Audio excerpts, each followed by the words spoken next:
बक्सर की लड़ाई 1764 में हुई और बंगाल में जो पलासी की लड़ाई के बाद ब्रिटिश ईस्ट इंडिया कंपनी को जो जीत मिली थी उस पर बक्सर की जीत के बाद मुहर लग गई। हम ये देखते हैं कि पलासी की लड़ाई में जो अप्रत्यक्ष शासन इनका बंगाल में स्थापित हुआ था, धीरे धीरे वो डायरेक्ट रूल के रूप में सामने आ जाता है और एक द्वैध शासन या डुअल गवर्नमेंट की शुरुआत होती है। शाह आलम द्वितीय जो मुगल बादशाह थे, उन्होंने बिहार, बंगाल और उड़ीसा की दीवानी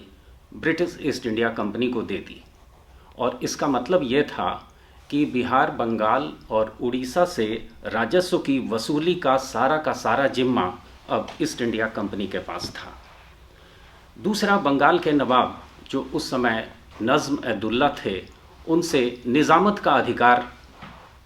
ब्रिटिश ईस्ट इंडिया कंपनी को मिल गया और इन दोनों अधिकार के कारण इन लोगों ने डिप्टी नाजिम मोहम्मद रज़ा खान को नियुक्त किया और उसके बाद पूरा का पूरा शासन की बागडोर ब्रिटिश ईस्ट इंडिया कंपनी के हाथों में आ गई। अच्छा।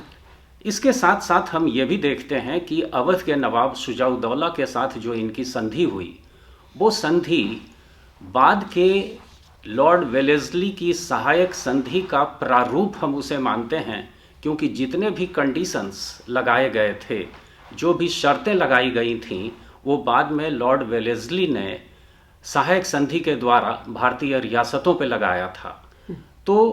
शुजाउद्दौला के साथ जो संधि हुई, यानी कि अवध के साथ जो संधि हुई, वो संधि जो थी वो सहायक संधि का प्रारूप था। इसके साथ साथ 1765 तक हम ये देखते हैं कि ब्रिटिश ईस्ट इंडिया कंपनी का प्रभाव अवध तक फैल गया। जो अब तक बिहार, बंगाल और उड़ीसा तक लिमिटेड था, अब वो अवध तक अपने प्रभाव क्षेत्र में इन सारे क्षेत्रों को वो ले लिया।